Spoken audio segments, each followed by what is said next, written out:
আল্লাহ রাব্বুল আলামিন আযাবের কথা বলেন নাই, ভয় দেন নাই, পাপী বলে ডাকেন নাই। আল্লাহ রাব্বুল আলামিন ডাকতেছে, ইয়া ইবাদি, হে আমার বান্দা, আল্লাযীনা আসরাফু আলা আনফুসিহিম, যারা নিজেরা নিজেদের উপরে বাড়াবাড়ি করেছো। তোমরা সর্বোচ্চ হতাশ হয়ে গেছো যে তোমার পাপ হয়তো আল্লাহ তাআলা মাফ করবে না। এ বান্দা শুনে নাও, লা তাকনাতু মির রাহমাতিল্লাহ, তোমরা আল্লাহর রহমতের ব্যাপারে নিরাশ হয়ো না। কারণ আল্লাহ তাআলার রহমত কত বেশি হাদিসে কুদসির ভিতরে আসছে। নবীজি সাল্লাল্লাহু আলাইহি ওয়াসাল্লাম বলেছেন, আল্লাহ তাআলা বলেন, সাবাকাত রহমাতি আলা গযবি, আল্লাহ তাআলা বলেন, আমার দয়া, রহমত, মায়া আমার ক্রোধকে অতিক্রম করে গিয়েছে। তাহলে আল্লাহ তাআলার রাগ বেশি না মায়া বেশি? রহমত বেশি। আল্লাহ তাআলার দয়া, মায়া, রহমত কত বেশি এটা নির্ণয় করার ক্ষমতা আমাদের নাই। আবু হুরায়রা রাদিয়াল্লাহু তাআলা আনহু থেকে বর্ণিত সহিহ মুসলিমের মধ্যে হাদিসটা আসছে, নবীজি বলেন, ইন্না লিল্লাহি মিআতা রাহমাহ আনজালা মিনহা রাহমাতান ওয়াহিদাতান বাইনাল জিন্নি ওয়াল ইনস ওয়াল বাহাইমি ওয়াল হাওয়াম। নবীজি সাল্লাল্লাহু আলাইহি ওয়াসাল্লাম বলেন, আল্লাহ তাআলার কাছে 100 ভাগ রহমত আছে। 100 ভাগ রহমত থেকে আল্লাহ তাআলা আনজালা মিনহা রাহমাতান ওয়াহিদাতান, 1 ভাগ রহমত আল্লাহ তাআলা বন্টন করেছেন মানুষের মাঝে, জিনের মাঝে, চতুষ্পদ জানোয়ার সহ সকল হিংস্র প্রাণীর মাঝে, কীট পতঙ্গের মাঝে। আল্লাহ তাআলা এক কথায় সকল সৃষ্টির মাঝে 100 ভাগ থেকে 1 ভাগ রহমত আল্লাহ তাআলা দিয়েছেন। ওই 1 ভাগ রহমত থেকে গোটা সৃষ্টি জগতের সকলে রহমত পেয়েছে, দয়া পেয়েছে। ওই 1 ভাগের একটা অংশ আমার আপনার নবী মুহাম্মদুর রাসূলুল্লাহ সাল্লাল্লাহু আলাইহি ওয়াসাল্লাম পেয়েছেন। সব নবীরা পেয়েছে। বলে ওই 1 ভাগের একটা অংশ রহমাতুল লিল আলামিন নবী পাওয়ার মাধ্যমে, আমার আপনার নবী পাওয়ার মাধ্যমে হয়ে গেছেন রহমাতুল লিল আলামিন, গোটা সৃষ্টি জগতের জন্য রহমত। ওই 1 ভাগের অংশ সব নবীরা পেয়েছে। বলে ওই 1 ভাগ থেকে সকল মানুষ পেয়েছে, মা পেয়েছে, ছেলে পেয়েছে, সবাই। রহমত এমন এক জিনিস, এটা যে শুধু মানুষ আর জিনের মধ্যে আছে তা নয়। বলে প্রত্যেকটা কীট পতঙ্গের মধ্যে আছে, জলজ যত প্রাণী আছে সবার মধ্যে মায়া আছে, মহব্বত আছে। স্থলভাগে যত প্রাণী আছে, জঙ্গলের হিংস্র প্রাণী, তার মধ্যেও মায়া আছে। বলে আমাদের সমাজের একটা পরিচিত নিকৃষ্ট প্রাণী কুকুর, তার অন্তরেও দয়া, মায়া, মহব্বত যিনি দিয়েছেন তিনি কে? কুকুরের অন্তরেও মায়া, দয়া আছে। এক জায়গায় সফরে গেছি, মেইন রোড থেকে শাখা রোডের মধ্যে ঢুকতেছি। মোড়ের মধ্যেই ঢোকার সময় একটা কুকুর দিনের বেলা আমাদের গাড়ির উপরে তেড়ে আসছে। সাথে ওই এলাকার একজন আলেম ছিলেন। তাকে মজাক করে বলতেছি, ভাই, অন্যান্য এলাকার কুকুর তো রাতের বেলা দাওয়া দেয়, আপনাকে ওইটা দেখি দিনেও ছাড়ে না। এবার উনি বলতেছে, ভাই, বিষয়টা এটা নয়। কিছুদিন আগে ওই কুকুরটা তার বাচ্চা সহ এই মোড়ে রাস্তার উপরে বসেছিল। একটা ট্রাক যখন ওই রাস্তায় ঢুকেছে, চাকার তলে পিষ্ট হয়ে কুকুরের 2টা বাচ্চা বা 3টা বাচ্চা মারা গেছে। কুকুরটা মারা যায় নাই। বলে এই ঘটনা যেদিন থেকে ঘটছে, এই কুকুরটা ওই জায়গা থেকে কোথাও সরে না, মানুষজন ওরে যা দেয় তাই খায়। আবার যখনই কোনো গাড়ি রাস্তা দিয়ে ঢুকতে যায়, ওই গাড়ির উপরে কুকুরটা তেড়ে আসে। চিন্তা করে দেখেন, একটা কুকুর তার সন্তানের জন্য তার অন্তরের মধ্যে মায়া। তার মানে আল্লাহ তাআলা এক ভাগ রহমত। সৃষ্টি জগতের এমন কোন প্রাণী নাই ওই এক ভাগ রহমত থেকে দয়া মায়া আল্লাহ তাআলা তার মধ্যে দেয় না। সবার মধ্যে আল্লাহ দিয়েছে। এক ভাগের অংশ পেয়ে আমার আপনার নবী রহমাতুল লিল আলামিন কঠিন মুসিবতের দিন, কিয়ামতের দিন, যখন কেউ কাউকে চিনবে না, সবাই নিজের চিন্তায় বিভোর, ওই দিনও আমার আপনার নবী তার উম্মতকে ভুলবে না। সবাই চিন্তিত থাকবে নিজের চিন্তায়, আর নবীজি চিন্তিত থাকবেন উম্মতের নাজাতের চিন্তায়। এক ভাগ রহমতের একটা অংশ। তাহলে আল্লাহ তাআলার কাছে বাকি আছে 99 ভাগ। নবীজি বলেন আখারাল্লাহু লাহু 99 রাহমা ইয়াগফিরু বিহি ইবাদাহু ইয়াউমাল কিয়ামা। আর এক বর্ণনায় আসছে ইয়ারহামু বিহি ইবাদাহু ইয়াউমাল কিয়ামা। আল্লাহ তাআলা বাকি 99 ভাগ দয়া রহমত তার কাছে রেখে দিয়েছে। বলে ওই দয়া রহমত দিয়ে আল্লাহ তাআলা কিয়ামতের দিন তার বান্দাদের ক্ষমা করে দিবে। তাহলে দুনিয়ার কোন মেশিন আছে, কোন ক্যালকুলেটর আছে, কোন কম্পিউটার আছে যে বান্দার প্রতি আল্লাহর দয়া কত বেশি এটা নির্ণয় করতে পারবে? এটা কি সম্ভব? সম্ভব না। এত দয়া মায়া বান্দার জন্য আল্লাহ তাআলা। এজন্য আল্লাহ রাব্বুল আলামিন পাপ যত হোক আল্লাহ তাআলা ক্ষমার দরজা খুলে রাখছে। বলে 3টা সময় পর্যন্ত বান্দার তাওবা আল্লাহ তাআলা কবুল করে, ঈমান কবুল করে। 1 নম্বর সময়টা সকলের জন্য সামগ্রিকভাবে সময়, বলে পশ্চিম দিক দিয়ে সূর্য ওঠার আগ পর্যন্ত আল্লাহ তাআলা মানুষের তাওবা কবুল করবে, মানুষের ঈমান আল্লাহ তাআলা কবুল করবে। এটা হলো সামগ্রিকভাবে সময়। 2 নাম্বার, আল্লাহ তাআলা যখন কোন জাতির উপরে আযাব দেন, গজব দেন, গজব আসার পূর্বে যদি কেউ তাওবা করে, ঈমান আনে, আল্লাহ তাআলা কবুল করে নেয়। কিন্তু যদি গজবে পতিত হওয়ার পর ঈমান আনে, আল্লাহ কবুল করবে না। 2টা উপমা আমি আপনাদের খেদমতে দেই। 1 নাম্বার, হযরত ইউনূস আলাইহিস সালামের সম্প্রদায় যখন সর্বোচ্চ অবাধ্যতায় লিপ্ত হলো, আল্লাহ রাব্বুল আলামিন জানায় দিলেন, ও পয়গম্বর আপনি আপনার এই অবাধ্য উম্মতদের জানায় দেন, তারা যদি ঈমান না আনে তাহলে তাদের উপরে আযাব আসবে, গজব আসবে 3 দিন পর। ইউনূস আলাইহিস সালাতু ওয়াস সালাম তার সম্প্রদায়কে আসন্ন আযাবের কথা জানায় দিলেন। তার সম্প্রদায়ের মানুষ আগে যত অবাধ্যতায় লিপ্ত ছিল, এইবার আরো অবাধ্যতার মাত্রা তারা বাড়ায়া দিল। আল্লাহর গজব নিয়ে, আযাব নিয়ে তারা মজা শুরু করে দিল। খালি বলতে থাকে কখন আসবে, টাইম হয় না কেন। ইউনূস আলাইহিস সালাতু ওয়াস সালামকে তারা কত যন্ত্রণা দিত, তাফসীরের মধ্যে আসছে। তাদের দৈনন্দিন কাজের একটা অংশ ছিল সকাল বেলায় ঘুম থেকে উঠে গোসল করে খাওয়া দাওয়া খেয়ে কাজে যাওয়ার আগে ইউনূস আলাইহিস সালামের বাড়িতে তারা যাইত। ইউনূস আলাইহিস সালামকে কথার মাধ্যমে কষ্ট দিয়া জ্বালাতন করে এরপরে তারা তাদের কাজে যাইত। আযাবের ঘোষণা আসার পর তাদের এই কাজটা আরো বেশি বেড়ে গেল। 2 দিন পার হয়ে গেছে, তাদের মধ্যে পরিবর্তনের কোনো লক্ষণ নাই, বরং অবাধ্যতা আরো বেড়েছে।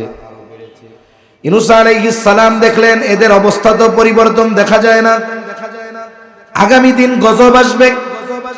হযরত ইউনূস আলাইহিস সালাম অতীতের বিষয়গুলোকে সামনে রেখে, কারণ আল্লাহ তাআলা যখন কোথাও কোনো অবাধ্য জাতিকে শাস্তি দিয়েছেন, আযাব দিয়েছেন, আযাব দেওয়ার আগে আল্লাহ তাআলা ওই এলাকার নবী যিনি ছিলেন তাকে আগে ওই এলাকা থেকে আল্লাহ সরায় নিয়েছেন, এরপরে আযাব দিয়েছেন। তার মানে ইউনূস আলাইহিস সালাম সুনিশ্চিত আযাব আসার আগে আল্লাহ তাআলা ওনাকে সরায় নিবে। আবার এদের মধ্যে পরিবর্তনের কোনো লক্ষণ দেখা যাচ্ছে না, তার মানে আযাব এদের উপরে আসবে সুনিশ্চিত। অতীতের বিষয়কে সামনে রেখে আল্লাহ তাআলার পক্ষ থেকে সিগন্যাল আসার আগে উনি অতীতের বিষয়গুলোর উপরে কিয়াস করে উনি এলাকা ছেড়ে চলে গেলেন। পরের দিন সকালবেলায় এলাকার মানুষ ইউনূস আলাইহিস সালামের বাড়িতে আসছে। আজকে আরো বেশি মজা করার জন্য আসছে। আজকে না গজব আসবে। আয়েশা দেখে বাড়িতে কেউ নাই, আশেপাশে তালাশ করে নাই, আশেপাশের গ্রামে খোঁজ করে খবর নাই। ওরা এবার চিন্তা করতেছে, বছরের পর বছর আমরা ইউনূসকে যন্ত্রণা দিয়েছি, সে কখনো আমাদেরকে রেখে অন্যত্র চলে যায় না, তাহলে মনে হয় গজব আসবেই। আমাদের এই অবাধ্যতার কারণে সে হয়তো আমাদের ছেড়ে চলে গেছে। তাদের মধ্যে ভয় ঢুকে গেল। এইবার তারা অনুশোচনায় লিপ্ত হলো, আল্লাহ তাআলার কাছে ক্ষমা চাইলো, মাফ চাইলো, তাওবা করলো, ঈমান আনলো। যেই গজব আসার কথা ছিল, গজব আসার আগে ঈমান আনার কারণে, তাওবা করার কারণে আল্লাহ তাআলা তাদের ঈমান কবুল করলেন, তাওবা কবুল করলেন। আর আসন্ন গজব থেকে আল্লাহ তাআলা তাদের পরিত্রাণ দিয়ে দিলেন। তাহলে ইউনূস আলাইহিস সালাতু ওয়াস সালামের সম্প্রদায়ের ঈমান আল্লাহ কবুল করেছেন কেন? বলে তারা আযাব আসার আগে ঈমান আনছে, তাওবা করছে। অপর দিক দিয়ে ফেরাউন যখন লোহিত সাগরের মধ্যে হাবুডুবু খাইতেছে, ফেরাউন বুঝতে পেরেছে আজ আমার আর বাঁচার উপায় নাই, আমার উপরে শাস্তি চলে আসছে। আল্লাহ তাআলা কোরআনুল কারীমের মধ্যে জানায় দেন, হাত্তা ইযা আদরাকাহুল গরক ক্বালা আমানতু আন্নাহু লা ইলাহা ইল্লাল্লাযী আমানাত বিহি বানু ইসরাঈলা ওয়া আনা মিনাল মুসলিমিন। যখন চুবনি চলতেছে, হাবুডুবু চলতেছে, ফিরআউন বুঝতে পেরেছে আর আমার বাঁচার উপায় নাই। এইবার ঈমান আনার ঘোষণা দিয়ে বলে, আমানতু আন্নাহু লা ইলাহা ইল্লাল্লাহ, আমি ঈমান আনলাম যে আল্লাহ ছাড়া কোনো ইলাহা নাই। আল্লাযী আমানাত বিহি বানু ইসরাঈল, সে আবার ব্যাখ্যাও করে দিচ্ছে যে বনি ইসরাইল যার উপরে ঈমান আনছে আমিও তার উপরে ঈমান আনলাম। ওয়া আনা মিনাল মুসলিমিন, আরে আমি তো মুসলমানদেরই একজন। আল্লাহ তাআলা তার ঈমান কবুল তো করেন নাই, বরং আল্লাহ তাআলা বলেন, আল আনা ওয়া ক্বাদ আসাইতা মিন ক্বাবলু ওয়া কুনতা মিনাল মুফসিদিন।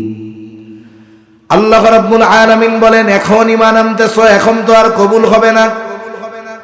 ওয়া ক্বাদ আসাইতা মিন ক্বাবলু ওয়া কুনতা মিনাল মুফসিদিন, এর আগে তুমি নাফরমানি করেছো, জমিনের মধ্যে বিশৃঙ্খলা সৃষ্টি করেছো, এখন আযাবে পাকড়াও হয়ে গেছো, এখন ঈমান আনার ঘোষণা দাও, কবুল হবে না।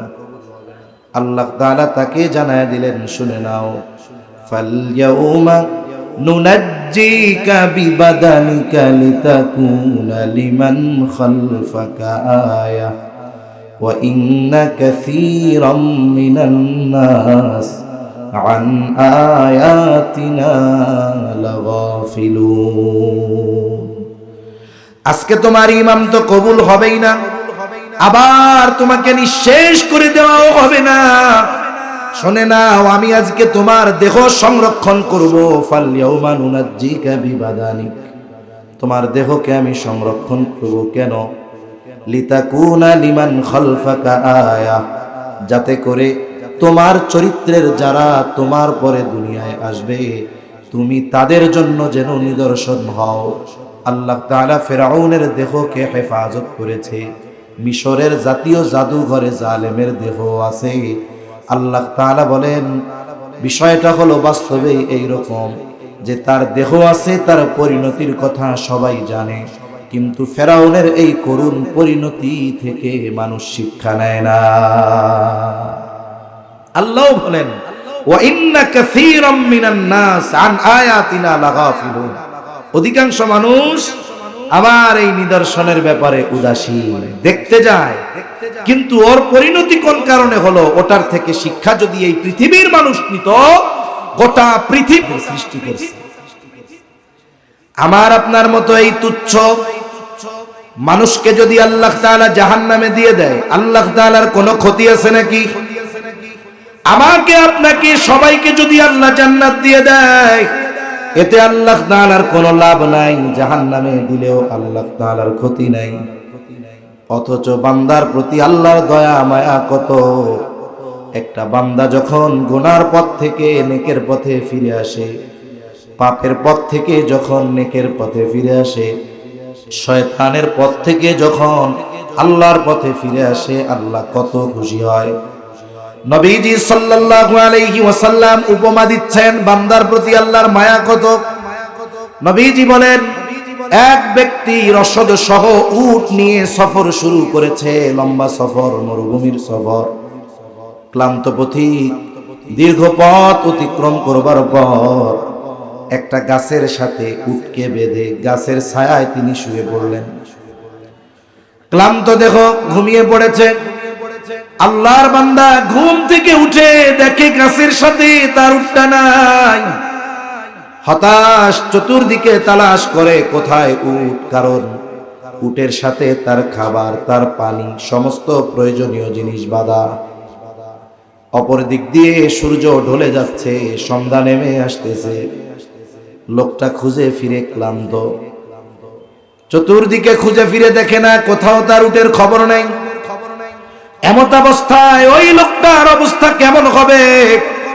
সাহাবায়ে কেরাম বলে, ইয়া রাসূলুল্লাহ, ওই মুহূর্তে তার মতো হতাশ আর কোন ব্যক্তি পৃথিবীর মাঝে পাওয়া যাবে না।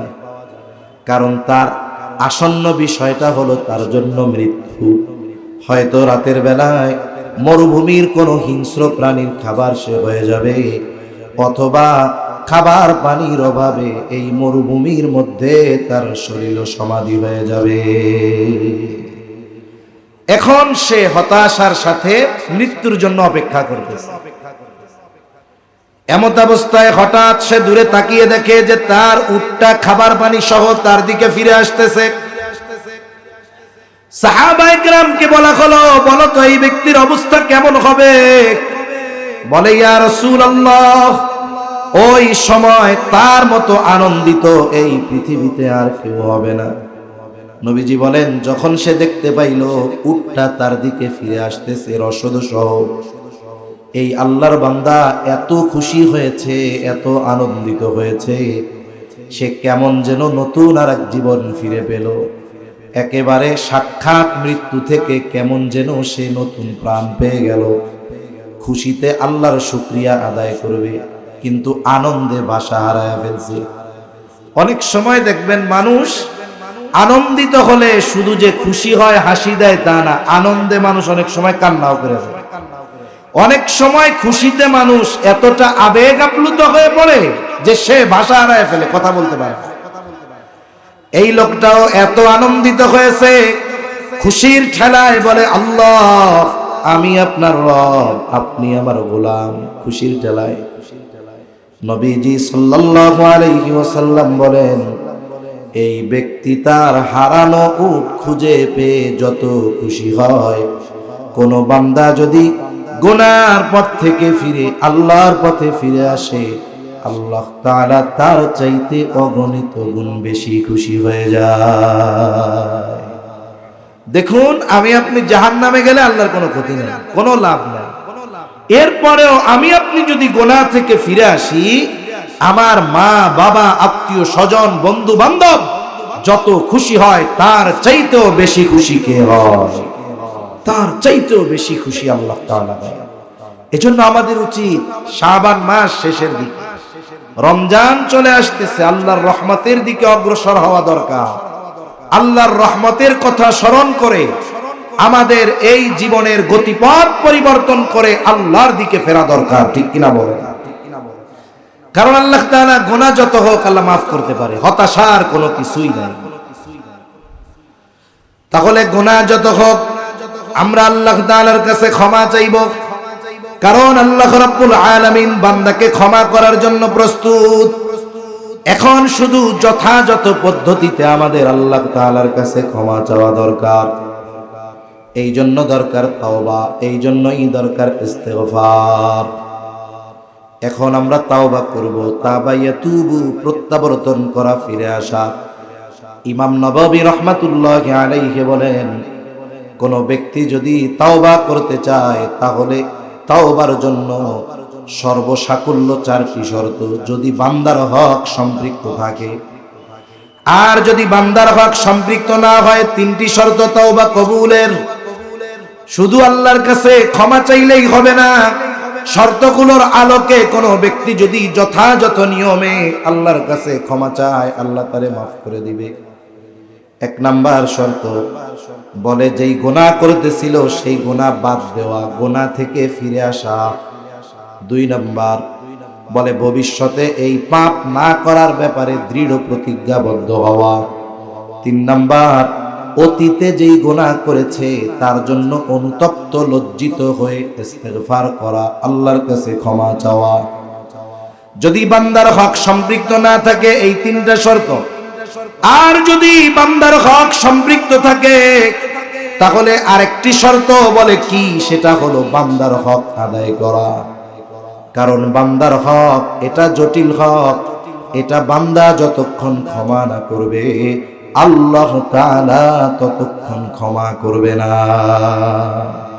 কিয়ামতের দিন অনেক আবেদ ধরা খেয়ে যাবে। এই কারণে নবীজি সাল্লাল্লাহু আলাইহি ওয়াসাল্লাম সাহাবায়ে কেরামকে জিজ্ঞাসা করতেছেন, কিয়ামতের দিন সবচাইতে বড় মিসকিন হবে কে, মুফলিস কে হবে? সাহাবায়ে কেরাম বললেন, আল্লাহ এবং তার রাসূল ভালো জানে। নবীজি জানায় দিলেন, ওই ব্যক্তি হবে সবচাইতে নিঃস্ব যার ইবাদতের কোনো অভাব নাই, নামাজ, রোজা, হজ, যাকাত, নফল ইবাদতের কোনো অভাব নাই।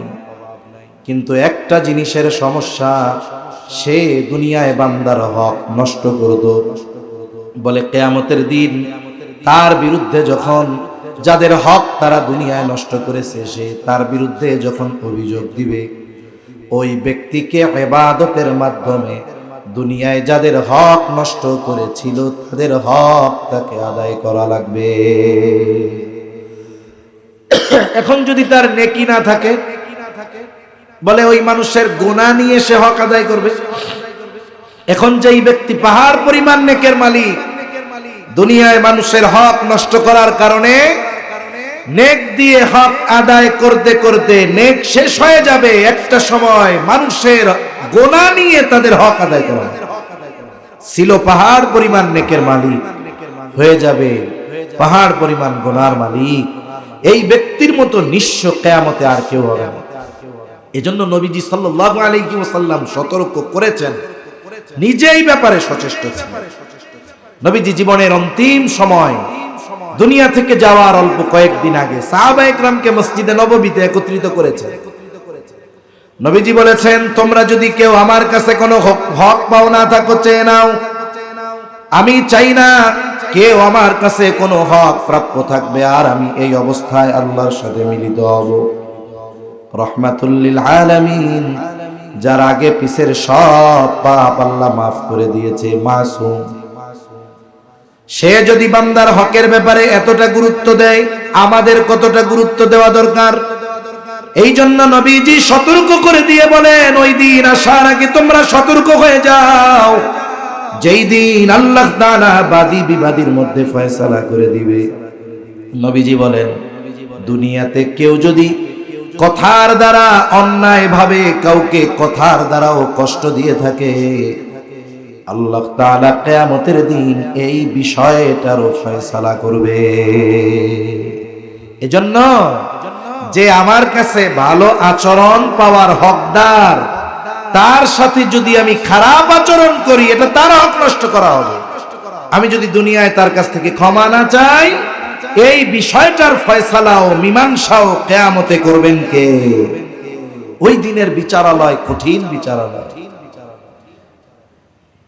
এজন্য ওই দিন আসার আগে তোমরা সতর্ক হয়ে যাও। তাহলে বান্দার হক আমাদের আদায় করতে হবে।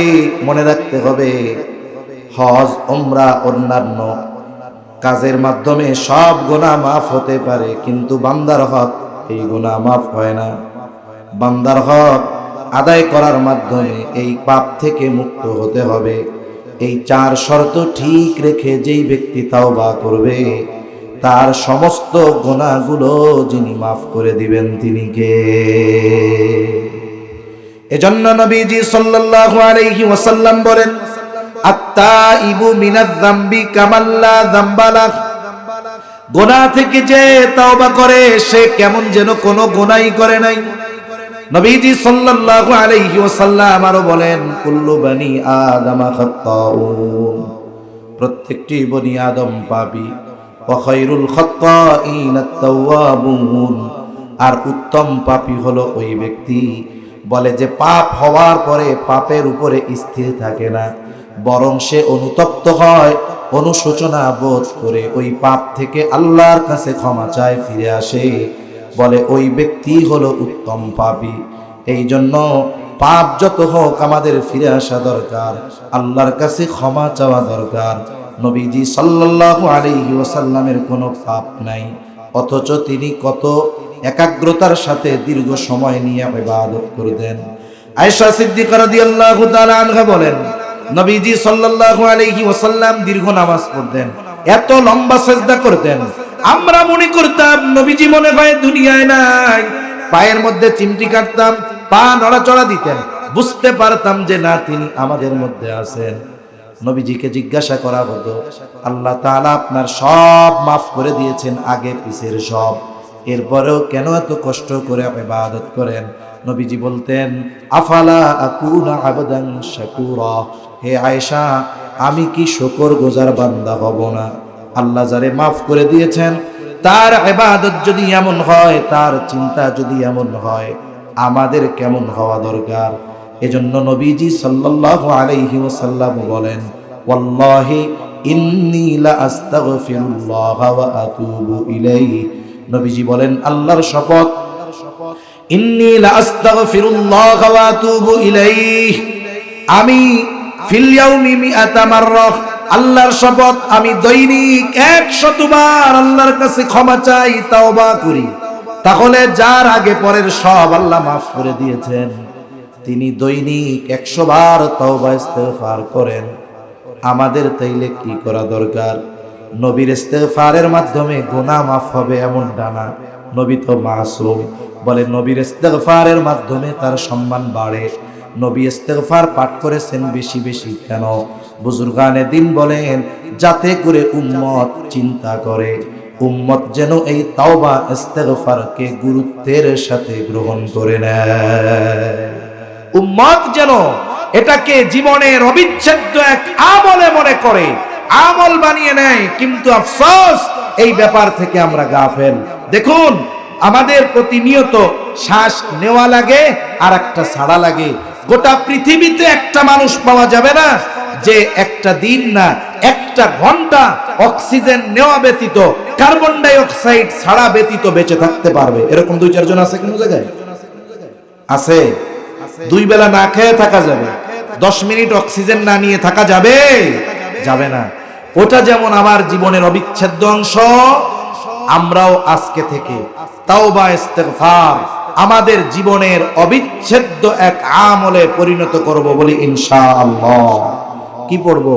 দৈনিক 100 বার কমপক্ষে পড়ব, আস্তাগফিরুল্লাহাল আযীম ওয়া আতুবু ইলাইহি। আমরা 100 বার পড়তে 3 মিনিট সর্বোচ্চ সময় লাগবে। কয় মিনিট? একটা চা খাইতে টাইম লাগে 10 মিনিট যদি গরম হয়, পান খাইতে লাগে 10 মিনিট, আরো বেশি সময় ধরেও খায়। আমরা এই আমলটা করব তো ইনশাআল্লাহ। কারা কারা করব? একটু সামনে থেকে হাত উঁচা করি। আল্লাহ সবাইরে কবুল করুক, বলি আমিন।